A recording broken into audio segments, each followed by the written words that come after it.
যুদ্ধের যেতে চাই, আমরাও যুদ্ধে যেতে চাই। নবী গো আমাদেরকে যুদ্ধে যাওয়ার পারমিশন দেন। আল্লাহর নবী মাথায় হাত বুলিয়ে সান্ত্বনা দিয়ে বললেন, বাবারা তোমরা বড় কচি বাচ্চা, তোমাদের চাইতে তো তলোয়ার খানা বেশি লম্বা, তলোয়ার তো তোমাদের চাইতে বেশি লম্বা, তোমরা কি করে যুদ্ধে যাবে? যাও, যখন তোমরা বড় হবে তখন তোমরা যুদ্ধে যাবে, এখন খামাখা জানটা নষ্ট করিও না, তোমাদের দরকার আছে। বড় ভাই চিন্তায় পড়ে গেল, আল্লাহ মায়ের সঙ্গে ওয়াদা করেছি আবু জেহেলকে দুনিয়া থেকে বিদায় দিব, আর এদিকে তো বিশ্ব নবী বাধা দেয়, কোন দিক করব? চিন্তায় পড়ে গেল। আল্লাহ গো, ইতিমধ্যে একটা বয়স্ক মানুষের দিকে চোখ পড়েছে। বলি, ইয়া রাসূলুল্লাহ, এ তো বুড়ো মানুষ, চলতে ফিরতে সঠিক পারে না, এ আবার যুদ্ধে গিয়ে কি করবে? নবী গো, ওর চাইতে তো আমরা বেশি কাজে আসব। আল্লাহর নবী বলেন, ওই বাচ্চা, ওই বুড়োটার দরকার আছে, বহু যুদ্ধ করেছে, যুদ্ধের কৌশল জানা আছে, কৌশলে যুদ্ধ জিতা যায়। কচি বাচ্চা বলে, ইয়া রাসূলুল্লাহ, তাহলে যদি অর্ডার দেন, এ বুড়োটাকে তো কৌশলে আমি হারিয়ে দিতে পারি। নবী গো, একবার অর্ডার দেন, ওর চাইতে আমি প্রমাণ করে দিব, আমিও কৌশল কম জানি না। নবী গো, যদি জিতে যায় তাহলে কি যুদ্ধে যাওয়ার পারমিশন হবে? আল্লাহর নবী বললেন, ঠিক আছে, যাও, যুদ্ধ করো, লড়াই করো, চিৎ করে ফেলতে হবে নিচে। বুড়ো মানুষ, বয়স্ক মানুষ, যতই বয়স্ক হোক, 10 বছর আর 11 বছরের বাচ্চার হাতটাকে যদি ধরে তো সাঁড়াশির মতো মজবুত করে ধরবে, খুলতে পারবে? সম্ভব নয়। যুদ্ধ শুরু হয়ে গেছে, লড়াই শুরু হয়ে গেছে। বুড়োটার কোমরটাকে মজবুত করে ধরে পেটে মাথাটা লাগিয়ে দিয়ে বড় ভাই বলে, চাচা, ও চাচা, চাচা যান, আপনি হারলেও যুদ্ধে যাবেন আর জিতলেও যুদ্ধে যাবেন। চাচা যান, মায়ের সঙ্গে ওয়াদা করেছি, যদি যুদ্ধে যেতে না পাই ওয়াদা খেলাফ হয়ে যাবে। বয়স্ক মানুষ অবাক হয়ে গেল, ভাতিজা আমাকে কি করতে হবে? বলে, চাচা যান, যদি একটু কৌশলের নিচে পড়ে যান, আমার যুদ্ধে যাবার রাস্তাটা ক্লিয়ার হয়ে যাবে। আল্লাহু আকবার। বয়স্ক মানুষ, কচি বাচ্চার কথাই মায়া লাগলো, লড়াই করতে করতে নিচে পড়ে গেছে, বুকের উপরে চেপে বলি, ইয়া রাসূলুল্লাহ, আমিও তো কৌশলে হারিয়ে দিয়েছি, নবী গো, এবার আমার যুদ্ধে যাবার পারমিশন হবে। আল্লাহর নবী বললেন, ঠিক আছে, চলো। ছোট ভাই চিন্তা করে, বড় ভাই তো পারমিশন নিয়ে নিল, এখন আমি কি পড়ে পড়ে মার খাবো? আমিও তো ওয়াদা করেছি মায়ের সঙ্গে। আল্লাহর নবীর কাছে গিয়ে হাত দুটো কচলায় আর বলে, ইয়া রাসূলুল্লাহ, আমার বড় হতে পারে, কিন্তু খেয়ে খেয়ে মোটা কুমড়ো হয়ে গেছে, নবী গো আমার সঙ্গে কোনোদিন লড়াই করে পারেনি, আজও পারবে না।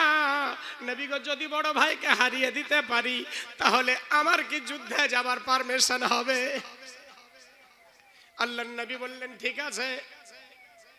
এদিকে বড় ভাই মনে মনে চিন্তা করে, কত কৌশলে আমি যুদ্ধের অর্ডারটা নিয়েছি, আর আমার রাস্তায় তুই বাধা দিতে আসছি, আয় তোকে মজা দেখাচ্ছি। দুই ভাই লড়াই শুরু করেছে। ব্রাদার, লড়াই শুরু হয়ে গেছে, লড়াই শুরু হয়ে গেছে। দুই ভাইকে জড়ে ধরেছে, নিচে ফেলবে। বড় ভাই চেষ্টা করছে ছোট ভাইকে চিৎ করে ফেলবে, গলায় গলা মিলিয়ে জোরে ধরেছে, কানের কাছে ছোট ভাই মুখটা নিয়ে গিয়ে বলে, বড় ভাই, বড় ভাই, তোমার তো যুদ্ধে যাওয়ার পারমিশন হয়ে গেছে, তুমি তো যুদ্ধে যাবে। একই মায়ের গর্ভ থেকে দুনিয়াতে আসলাম, একই বাবার উরুস থেকে দুই ভাই জন্ম নিলাম, একই জায়গায় খেললাম, একই মায়ের আঁচল তলে বড় হলাম। বড় ভাই, একটু পরে তুমি জান্নাতে যাবে, আর আমি কি দুনিয়ায় পড়ে পড়ে মার খাবো? আমার কি যুদ্ধে যাবার রাস্তাটা একটু করে দেবে না? যদি তুমি একটু নিচে পড়ে যেতে, আমারও যুদ্ধে যাবার রাস্তাটা হয়ে যেত। বড় ভাই কৌশলে নিচে পড়ে গেল, কৌশলে নিচে পড়ে গেল। ছোট ভাই বুকের উপরে উঠে বলে, ইয়া রাসূলুল্লাহ, আমিও তো হারিয়ে দিয়েছি নবী গো, এবার তো আমার যাওয়ার পারমিশন হবে। আল্লাহর নবী অর্ডার দিলেন, চলো দুই ভাই চলো। যুদ্ধ কি জিনিস এরা তো জীবনে জানে না, যুদ্ধ কি জিনিস এরা তো জানে না, যুদ্ধ কাকে বলে এরা তো জীবনে দেখেনি। কচি কচি বাচ্চা, লম্বা ঘটনা।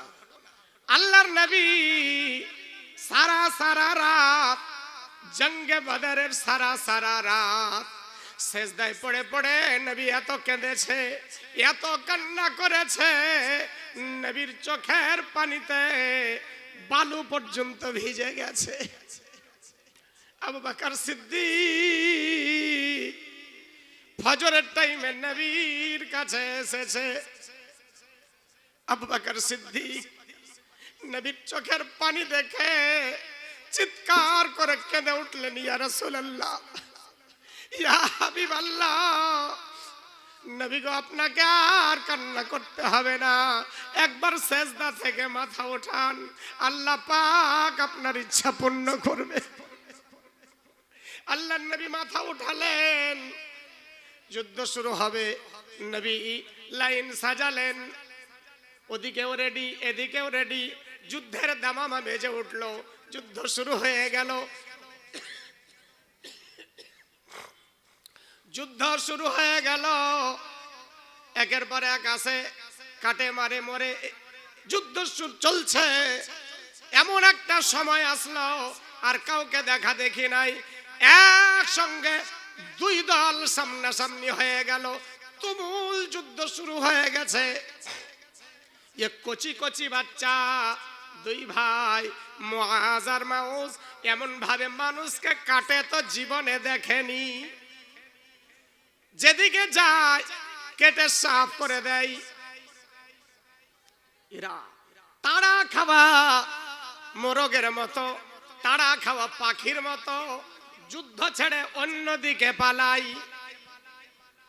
একটা বালির পাহাড়, ওই পাহাড়ের গায়ে বাচ্চাগুলা একটু লুকিয়ে আছে। ইতিমধ্যে মক্কার একজন ব্যক্তি ঘোড়া দৌড়িয়ে ওই পাশ দিয়ে চলে যাচ্ছে, আওয়াজ দেয়, চাচা, ও চাচা, আরে চাচা দাঁড়ান। ঘোড়া দাঁড়িয়ে দিয়েছে, বলে, চাচা আপনার বাড়ি? বলে, আমার বাড়ি মক্কায়। বলে, চাচা তাহলে তো আপনি আবু জেহেলকে নিশ্চয় চিনবেন। চাচা আবু জেহেল কোনটা, একটু আমাদেরকে চিনিয়ে দেন।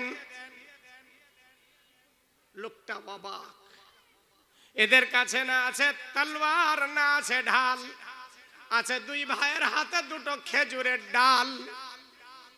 খেজুরের ডাল, আল্লাহু আকবার। দুই ভাই জিজ্ঞাসা করে, চাচা আবু জেহেল কোনটা? বলে, কেন, কি হয়েছে? আবু জেহেল তো একটা পাহাড়ের নাম, আবু জেহেল তো একটা চট্টানের নাম। আবু জেহেলের নাম শুনলে এলাকা থরথর করে কাঁপে, তোমরা আবু জেহেলের নাম শুনে কি করবে?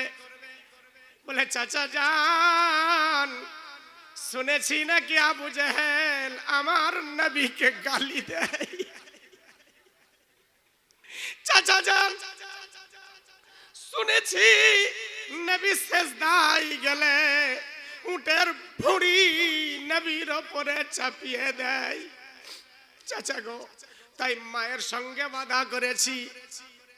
মা বাধা করলাম আবু জেহেলকে দুনিয়া থেকে হটাবো, আর না হলে দুই ভাই দুনিয়া থেকে হটে যাব।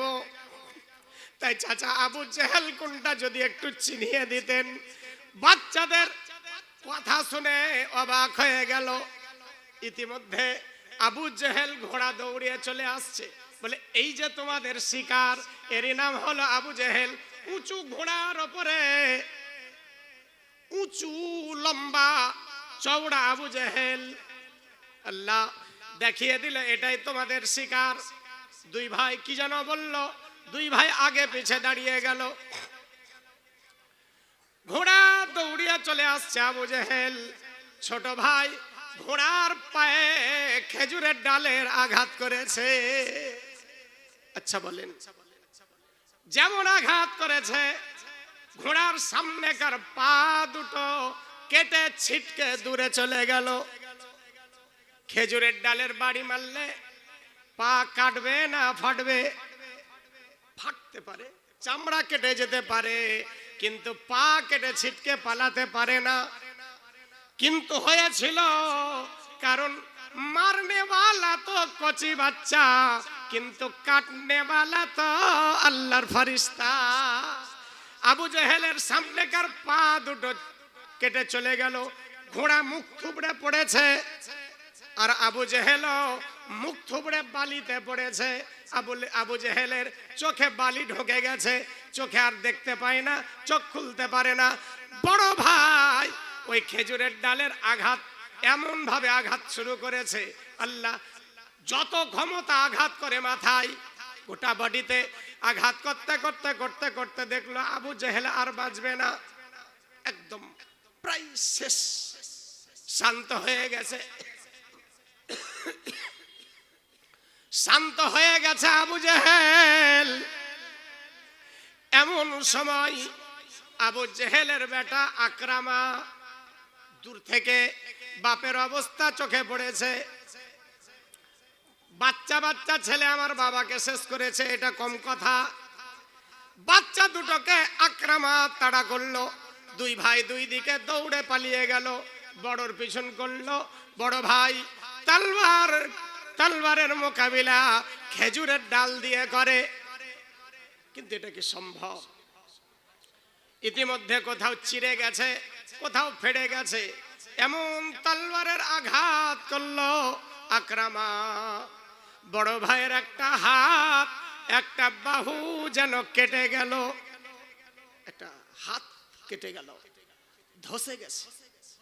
কিন্তু বেরাদার চামড়া সামান্য লেগে আছে, এখনো ছুটে মাটিতে পড়েনি। এক হাত দিয়ে যুদ্ধ চালাই, এক হাত দিয়ে যুদ্ধ চালাই। বেরাদার যুদ্ধ চলেছে, যুদ্ধ চালিয়ে যাচ্ছে, আর ইতিমধ্যে হাতটা বড় ডিস্টার্ব হয়ে দাঁড়িয়েছে। হাত বড় ডিস্টার্ব হয়ে দাঁড়িয়েছে।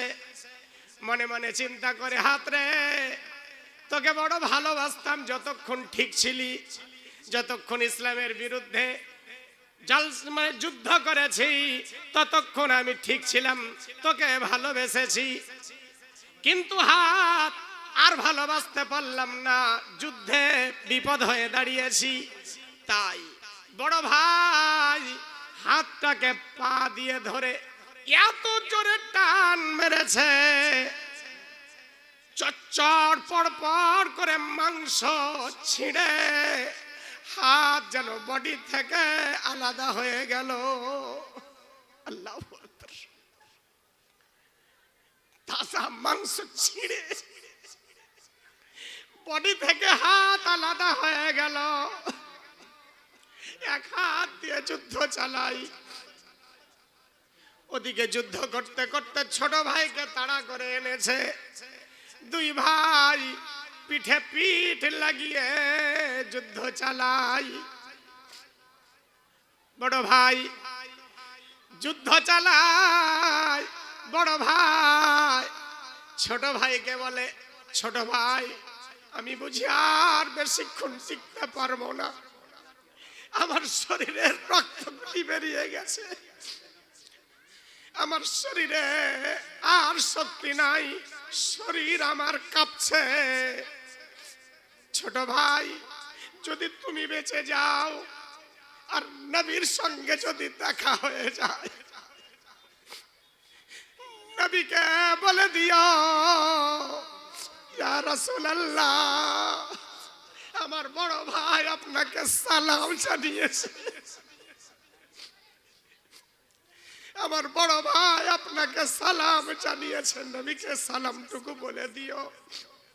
আর বলে দিও, ইয়া রাসূলুল্লাহ, পৃথিবীর বুকে সবচাইতে বড় শত্রু আবু জেহেল, আপনার আবু জেহেলকে দুনিয়া থেকে হটিয়ে দিয়েছি, নবী গো আর আপনার চিন্তা নাই।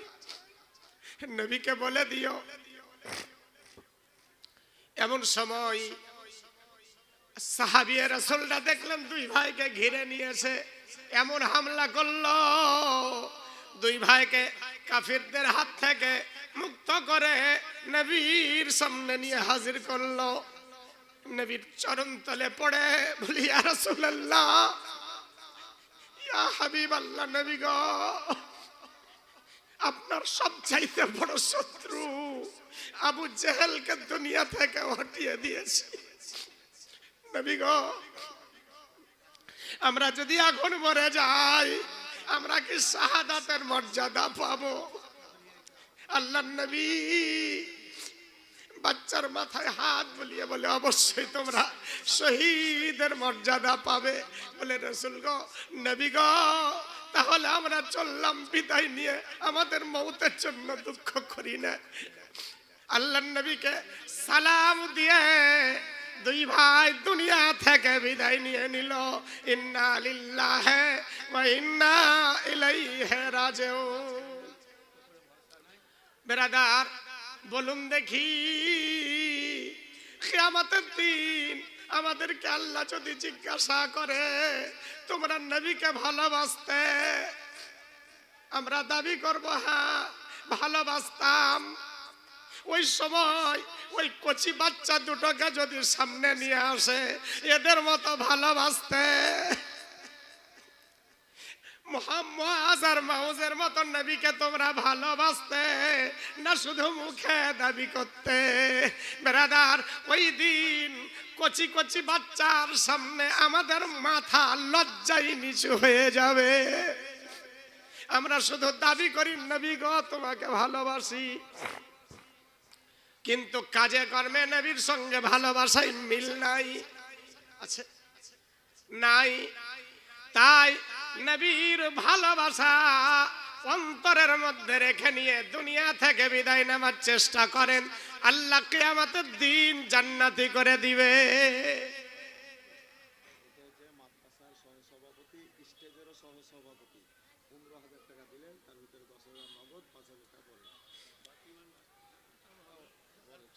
জলসার সভাপতি এবং মাদ্রাসারও সহ সভাপতি, কি নাম বাবজি?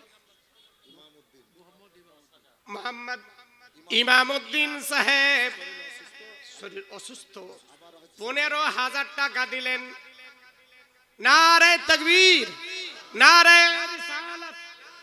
15,000 টাকা, তার মধ্যে 10,000 নগদ আর 5,000 বাকি। আসুন একটু দোয়া করে দিই, আল্লাহুম্মা আমিন। রব্বুল আলামিন, সভাপতি সাহেব 15,000 টাকা দিয়েছে। আল্লাহ, শরীর অসুস্থ তুমি জানো, আল্লাহ যতদিন বাঁচিয়ে রাখবে, সুস্থ জীবন যাপন করার তৌফিক দাও, সুস্থ করে রাখো।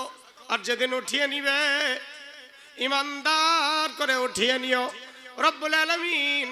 ওনার বাবা মা ভাই বোন আত্মীয় স্বজন দাদা দাদি নানা নানি যারা ইন্তেকাল করেছে, জানি না কবরে কি অবস্থায় রেখেছ, প্রত্যেকের কবরকে নূরুন আলা নূর করে দাও। ইয়া আল্লাহ, আজকে যারা জলসায় হাজির হয়েছে প্রত্যেকের হাজিরি কবুল করে নাও, যারা আসবে তাদেরও হাজিরি কবুল করে নিও। আল্লাহ, আমরা গুনাহগার সিয়াগার খাতাকার কত গুনাহ করে চলেছি। ইয়া আল্লাহ, মুআজ আর মাউজের মতো নবীর মুহাব্বত আমাদের অন্তরে ভরে দাও। লা ইলাহা ইল্লাল্লাহু মুহাম্মাদুর রাসূলুল্লাহ। ব্রাদার, ওই মুহাব্বত নিয়ে নবীর ঘরের জন্য 5 জন ব্যক্তির কাছে 10,000 টাকা করে টাকা চাই। আছেন কোন আল্লাহওয়ালা? কোন মার্দে মুমিন 10,000 টাকা আল্লাহর নবীর ঘরের জন্য দান করবেন। আছেন কেউ আছেন? কোন আল্লাহওয়ালা, কোন মার্দে মুমিন, কোন মার্দে মুজাহিদ 10,000 টাকা দেবেন।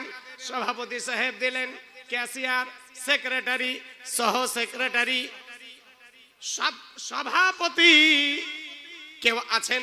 কোন মাদ্রাসার কমিটি নবীর ঘরে নবীর মুহাব্বতে 10,000 টাকা দেবেন।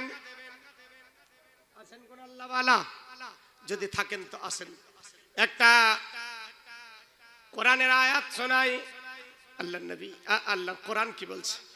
ইয়া আইয়ুহান নাসু ইন কুনতুম ফি রাইবিন মিনাল বাসি ফাইন্না খালাকনাকুম মিন তুরাবিন সুম্মা মিন নুতফাতিন সুম্মা মিন আলাকাতিন সুম্মা মিন মুদগাতিন মুখাল্লাকাতিন লিনুবায়্যিনা লাকুম ওয়া নুকিররু ফিল আরহামি মা নাশাউ ইলা আজালিন মুসাম্মা সুম্মা নুখরিজুকুম তিফলা সুম্মা লিতাবলুগু আশুদ্দাকুম ওয়া মিনকুম মান ইউতাওয়াফফা ওয়া মিনকুম মান ইউরাদ্দু ইলা আরযালিল উমুরি লিকাই লা ইয়ালামা মিন বা'দি ইলমিন শাইআ ওয়া তারাল আরদা হামিদাতান ফাইযা আনজালনা আলাইহাল মা আহতাজ্জাত ওয়া রাবাত ওয়া আনবাতাত মিন কুল্লি زوج بهي